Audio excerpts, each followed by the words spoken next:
Hey, this is Darwin. I just wanted to share a few thoughts on some things about CI componentry. And I thought a video might be a good way because the group that is looking at this is pretty spread out. Just by way of background, I have done quite a bit in DevOps packaging on the Windows and the Linux side. And at the last company I was at, we even built a thing that was similar to Terraform, but had packaging inherent into it for binaries. So it kind of unified the model that right now, if you implement Terraform, you have Terraform, and then you have to use something like Ansible to do end node configuration. So the system kind of packaged it all up and used some existing AWS technologies to do so. So I've been exposed to it, the problem multiple times trying to solve for specific problems, but then I've also been exposed to it from the aspect of building systems. And then I've also done a Pluralsight course on chocolate and nougat packaging, in which case we tore down the whole concepts behind it as a beginning way of getting people started with what is a packaging framework, because Chocolate is bringing something that was fairly new to the Windows ecosystem and having basically Yum for Windows. So just a little bit of background. What I want to do is just quickly go through sort of a method of trying to understand what ought to be built, so to speak, from the perspective of what exists. So the hypothesis to test here is an ecosystem code sharing effects have predictable maturation characteristics which carry potential to culminate in a marketplace effect. And I just want to use kind of a methodology of leveraging the mistakes and victories of others. So kind of looking to what has been done out there. And so that comes down to examining the exhibited model. So what is happening out there via multiple samples, not just one sample, of organically derived architecture. So these models that have developed over time have developed in the marketplace, a lot of times through hard experience and sometimes by copying each other due to success. So kind of an organic ecosystem of, does an organic ecosystem exhibit a model? In a mature problem domain, so in the case, the one we'll be talking about here, kind of the idea of CI extensibility, it's a mature problem domain, especially when you start looking outside of CI itself, to predict the roadmap to complete or table stakes maturity. Now, if we believe the problem domain is mature, then the impetus to get to complete should be much stronger, because we are not being compared to a net new world. So we're not posing a new idea that's never been seen before. People who are coming to us already have experience with and potentially implemented successful models of what they're asking us about or for. So my other gut feeling is that early adoptership is very difficult in this situation. Getting people who are willing to engage on bringing a technology to table stakes functionality when it's a mature problem domain can be a real problem. So if that's true, that would make this concept of looking to the existing models more important or more relevant than if, say, we were building a brand new stage of DevOps no one's ever thought of before, and it's really cool, and it's going to solve a lot of problems that haven't been solved yet. So just think about that as we go through here. Mature problem domains might need to spike to complete table stakes maturity, at least in feature clusters, maybe not in an entire category, but a cluster of features more quickly. And then, of course, those can be built down into, buildable MVCs. If you read the Lean Startup, it talks about how lean startup accounting should not be applied to well-known problems, that the regular accounting we have for cost management should be applied to well-known problems. And I think by extension, we should be careful about using MVCs to discover what to build with a well-known problem, especially if it's well solved in the marketplace. So maturing the capability to reuse code. So I just want to take kind of a historical look at what seems to happen again and again when people try to share their work. The first step seems to be sharing snippets. So, hey, here's a few lines of code that'll help you out. You share that through an email or whatever systems you have available to you. The next level seems to be templates. So then individuals take it upon themselves to create a template that is more whole and potentially even working. So it's an example of how to do a complete task or a complete sub thing within the particular development technologies or languages. And so this adds the concepts of wholeness and potentially known working, although I'm very ardent about known working and kept working, not known working at one time whenever sharing this kind of capability. And a lot of times that's not the focus of the marketplace. Then sharing components. So now we have the ability to actually share bits of functionality that are runnable. And this starts to add the concepts of encapsulation. So you can share a piece of code that is not encapsulatable. It needs a whole bunch of other window dressing to get it working. But when you start sharing components, the concept is that they're encapsulated. Versioning is a really important part here because of the differences between versions causing a lot of problems across the entirety of all of the software ecosystem. Then it seems like we start to go towards sharing packaged components. And the difference between components and packaged components is that it can be very difficult to configure components and resolve their dependencies and get them on a system in a way that we know they're going to work. So the packaging solves all these issues and makes the ability to share even more frictionless and more valuable, because now we can take dependencies on shared and packaged components if we want to, because we can just use them directly either in development or in production projects. This whole thing about shared packaged components too, on the development side, we tend to think of it as sharing components into a development stream, and then they become a part of the final result. But a lot of my experience has been on the operating system provisioning side, and in that area, stuff like Yum, Chocolatey Nougat, actually you get used in production a lot more because you're not always making an image of the final thing. Like you might make a container or an Amazon AMI, say, but you might not. You might just directly use the packaging in production. So slight differences sometimes between whether we're dealing with operating system or developer type of components. Then sharing packages through marketplaces. So you might have the ability to share package components, but there's no one place on the internet where you go to see kind of as much as possible that's available. So when the marketplace effect kicks in, we usually leverage at least one common kind of de facto location. And very frequently, though, people can set up their own marketplaces or their own feeds. And of course, this is what we see when GitLab is building all the packaging technologies. Now we have the capability to share our own marketplaces of those particular packaging formats. So this seems to be a common thread that repeats again and again. And I think that when we see it in the technology set, we can see that it will also repeat into CI. So let's talk a little bit about the hypothesis and kind of expand it out a little bit. So the hypothesis is development ecosystem adoption is significantly accelerated by a direct reuse componentry sharing model in the code language. This is not the actual package components. This is the fact that the coding language itself has a potentially a model of being able to hook up code in different ways. In history, we've had Java classes, .NET assemblies or .NET classes, and we've had COM components in the Windows side before that. So the actual technology of the developer side of the technology has the ability to componentize functionality. That's pretty important. That generally requires managed and packaged dependencies modeling capability. So now when we do start to move into the dependency framework side of this, we need to have the capability to do certain things, essentially packaging, managing, and modeling. And then also another thing that kicks in at this time is separate versioning from the previous step. So before in packaging, we've tried to have versioning that is the versioning of the underlying development componentry be the same as the packaging versioning.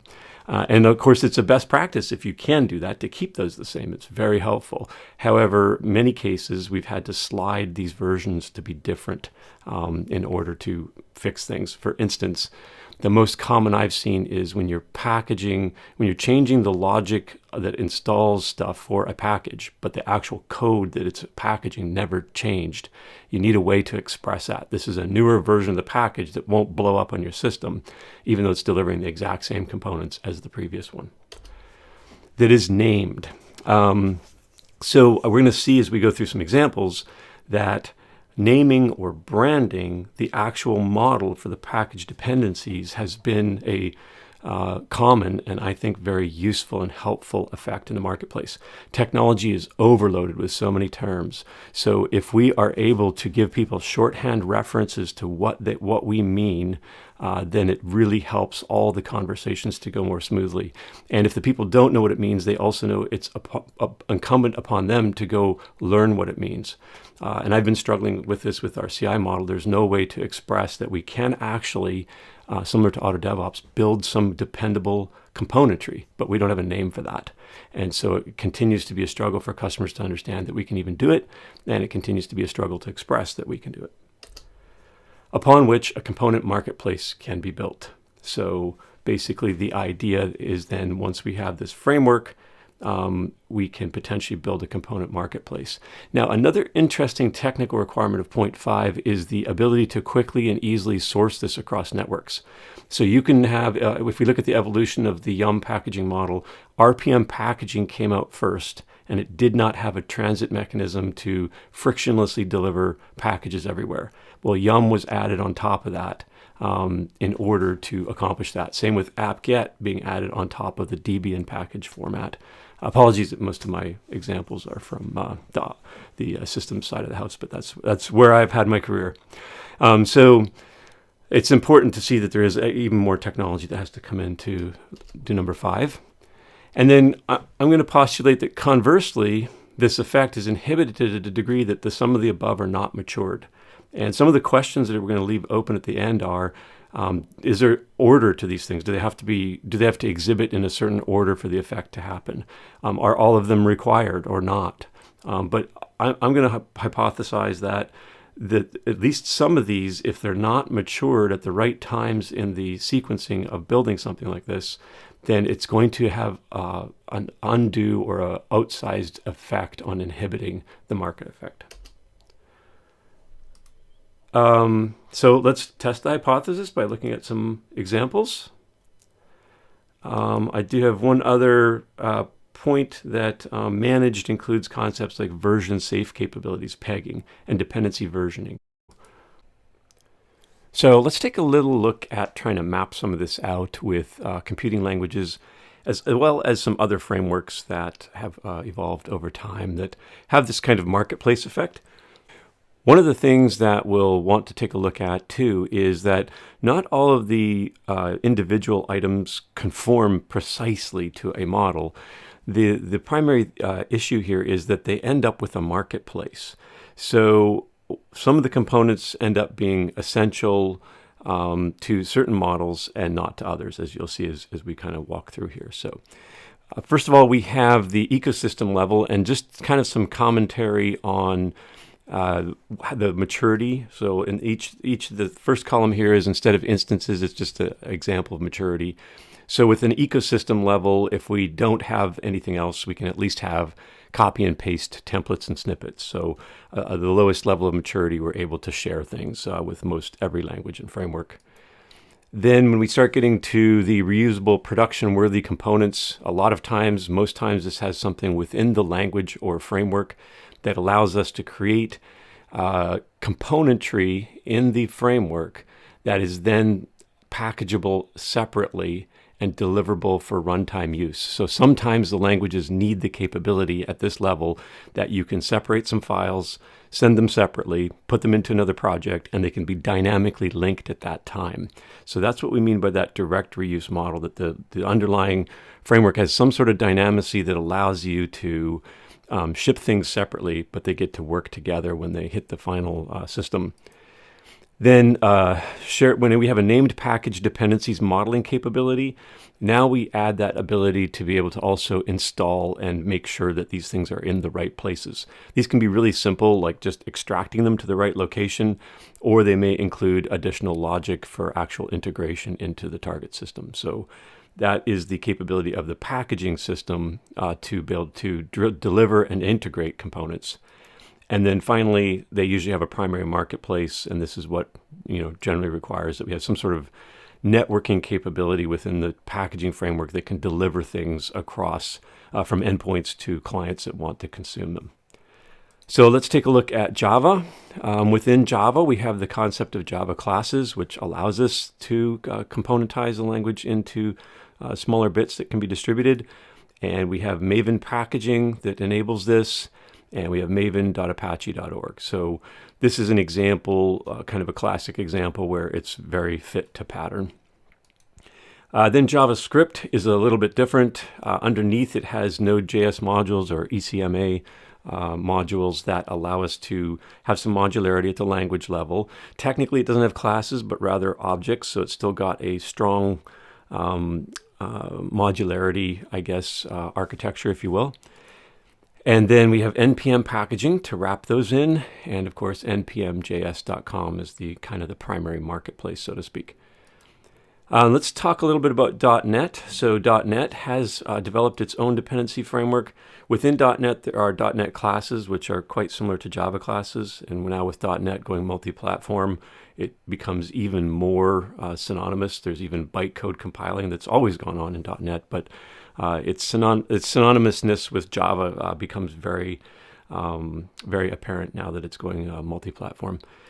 Within that, we have the NuGet packaging framework, which is actually technically just a zip file format. And then NuGet.org is the primary distribution mechanism. And so you can use NuGet to pull your componentry into your development environment, or if you choose to pull it into a production environment. Now, the next one's really interesting because we're going to start seeing some piracy, so to speak, here. The next one, we rip off NuGet packaging for a completely different purpose. So here's where someone says, you know what, this framework of being able to deliver componentry is awesome, and I want to use it for something completely other. So in this case, the ecosystem is all kinds of installation file formats for Windows. There's actually up to, if you can count Windows updates files, which have their own extension, there's up to 8 or 9 of them. Then the componentry reuse model is the installers themselves, so these are kind of componentized and you use them individually. It completely reuses NuGet packaging and NuGet wire protocols and servers in order to accomplish a marketplace known as chocolatey.org. So here we have someone saying, hey, I don't want to start from scratch and build a transit mechanism.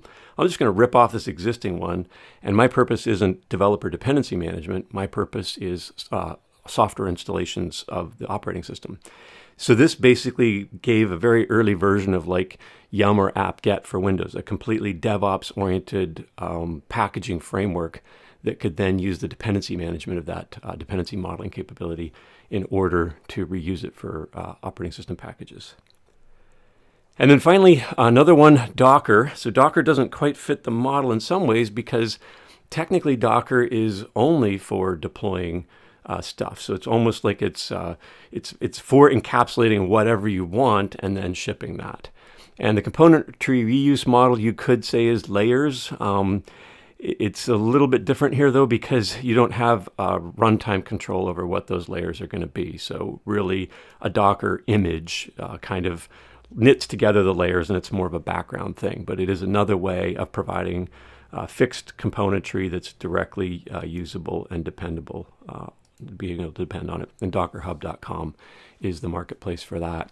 So this is kind of the non-CI use cases and some classic ones within development language ecosystems, as well as the Chocolatey NuGet one where we rip off some of the technologies of the other systems. So that the Chocolatey one kind of gives you a view into how valuable the parts are that allow this kind of component assembly capability, because instead of building our own, we just reuse one.